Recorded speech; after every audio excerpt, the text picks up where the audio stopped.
Delete, ಇದು ತುಂಬ ಬಳಸ್ತೇನೆ ನಾವು ಇದನ್ನು. ಯಾಕೆಂದರೆ ಚರವಾಣಿ, ಅದ್ರ ಹೆಸರು ಚರವಾಣಿ ಅಂತ, ಮೊಬೈಲ್ ಫೋನ್ ಅಲ್ಲ, ಚರವಾಣಿ. ಆ ಚರವಾಣಿ ತುಂಬ ಬಳಸ್ತಾ ಇರೋದ್ರಿಂದ ಈ ಡಿಲಿಟನ್ನು ತುಂಬ ಬಳಸ್ತೇವೆ, ಯಾಕೆ ತುಂಬ ಮಾಡ್ತಾ ಇರ್ತೇವೆ. ಡಿಲಿಟ್ ಯಾಕೆ ತುಂಬ ಬಳಸ್ತೇವೆ ಅಂದರೆ ಅದೇನು ತಪ್ಪು ಮಾಡಿದಾಗಲೇ ಬರುವಂಥದ್ದು. ಆ ಡಿಲಿಟ್ ಅನ್ನೋದು ಯಾವಾಗ ಬರ್ತದೆ ಅಂದರೆ, ಸರಿ ಇದ್ದರೆ ಡಿಲಿಟ್ ಅನ್ನೋ ಶಬ್ದದ ಪ್ರಶ್ನೆ ಇಲ್ಲ ಅಂತ, ತಪ್ಪಿದ್ರೆ ಡಿಲಿಟ್ ಅಂತ ಬರೋದು. ಅಥವಾ ಹೆಚ್ಚಾದರೆ, ತುಂಬಿ ಹೋದರೆ, ಜಾಸ್ತಿ ಆದರೆ ಒಂದಷ್ಟು ಡಿಲಿಟ್ ಮಾಡು ಅಂತ. ಈಗ ನಿಮ್ಮಲ್ಲಿ ಯಾರು ಒಂದು ಇಡೀ ದಿವಸದಲ್ಲಿ ಡಿಲಿಟ್ ಅನ್ನೋ ಪದ ಬಳಸ್ತೇ ಇರೋಂಥವ್ರು ಯಾರಿದ್ದಾರೆ ನಿಮ್ಮಲ್ಲಿ ಅಂತ? ಯಾರೂ ಇಲ್ಲ ಅಂತ. ಅಂದರೆ ಯಾವುದಾದ್ರು ಒಂದು ದಿವಸ ಬಳಸ್ತೇ ಇರ್ಬೋದು ನೀವು, ಅದು ಹೇಳಲಿಕ್ಕೆ ಧೈರ್ಯ ಇಲ್ಲ ಅಂತ. ಯಾಕೆಂದರೆ ಅಷ್ಟು ಬಂದಿದೆ ನಮ್ಮ ಭಾಷೆಗಳಲ್ಲಿ, ಒಳ ಹೊಕ್ಕು ಬಂದುಬಿಟ್ಟಿದೆ ಅದು ಅಂತ. ನಿನ್ನೆ ನಮ್ಮ ಹುಡುಗರು ಪರಿವಾರದವ್ರು ಯಾರೋ ಈ ಶಬ್ದ ಆಗ್ಬೋದಲ್ಲ ಅಂತ ಕೇಳಿದ್ರು ನಮ್ಮ ಹತ್ರ. ಕನ್ನಡ ಶಬ್ದ ಏನಪ್ಪ ಅಂತ. ಇಲ್ವೇನೋ ಅಂತ ಅನಿಸ್ಬಿಡ್ತದೆ ಮೇಲ್ನೋಟಕ್ಕೆ ಅಂತ. ಡಿಲಿಟ್ ಅಂದರೆ ಕನ್ನಡದ ಏನು ಅದಕ್ಕೆ ಅಂತ. ಈಗ ಕನ್ನಡದಲ್ಲಿ ಬಹುಶಃ ಈಗ ಚರವಾಣಿಗಳಲ್ಲಿ ಕನ್ನಡ ಭಾಷೆಯನ್ನು ಅಳವಡಿಸ್ಕೊಳ್ತಕ್ಕಂಥ ವ್ಯವಸ್ಥೆ ಇರೋದ್ರಿಂದ ಅಳಿಸು ಅಂತ ಒಂದು ಶಬ್ದ ಕೊಡ್ತದೆ ಬಹುಶಃ. ಅದರಲ್ಲಿ ಅದೊಂದು ಶಬ್ದ ಗೊತ್ತಿದೆ ನಮಗೆ ಅಂತ, ಅಳಿಸು ಅಂತ. ಅಳಿಸು ಅಂದರೆ ಬೇರೆ ಅರ್ಥವೂ ಇದೆ ಅಲ್ವಾ? ಏನರ್ಥ ಇದೆ? ಬೇರೆ ಅರ್ಥ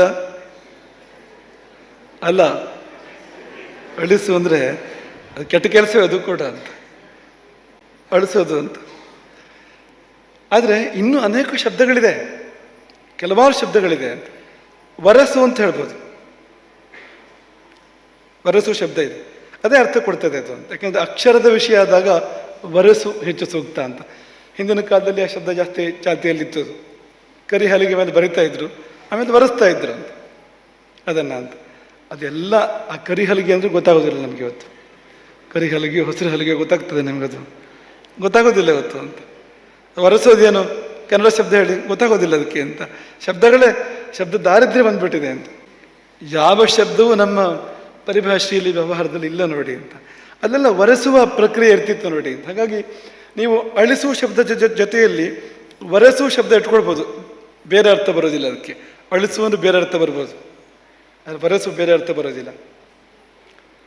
ತೊಡೆದು ಹಾಕು ಆಗ್ಬೋದು.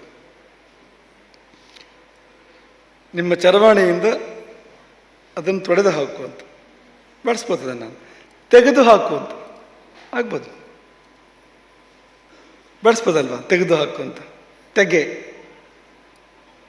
ಹಾಗೆ ಇನ್ನು ಸ್ವಲ್ಪ ಸಂಸ್ಕೃತ ಬೇಕು ಅಂದರೆ ವಿಲೋಪಿಸು ಅಂತ. ಯಾರೋ ಸ್ವಲ್ಪ ದೊಡ್ಡವ್ರು ಬಂದು ಕೂತ್ಕೊಂಡಿದ್ದಾರೆ, ಅವ್ರ ಮುಂದೆ ಈ ಶಬ್ದ ಬಳಸ್ಬೋದು, ವಿಲೋಪಿಸು ಅನ್ನೋ ಶಬ್ದ ಬಳಸ್ಬೋದು. ಪಕ್ಕದಲ್ಲಿರೋರಿಗೂ ಗೊತ್ತಿರಬೇಕು, ಅದೊಂದಿದೆ, ಕಿವಿಲಿ ಹೇಳ್ಕೊಳ್ಬೇಕು, ಹಿಂಗೆ ಹೇಳ್ತೇನೆ ನಾನು ವಿಲೋಪಿಸು ಅಂತ. ಇನ್ನೆರಡು ಕನ್ನಡ ಶಬ್ದಗಳಿದೆ.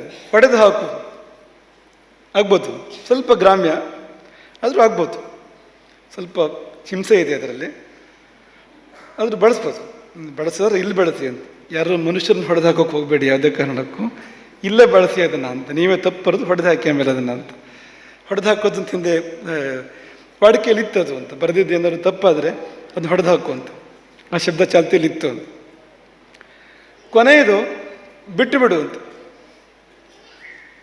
ಅನೇಕ ಶಬ್ದಗಳಿದೆ ಅನ್ನೋದಕ್ಕೆ ನಾವು ಇದನ್ನು ಎಲ್ಲ ನೆನಪು ಮಾಡಿಕೊಂಡು ಅಂತ.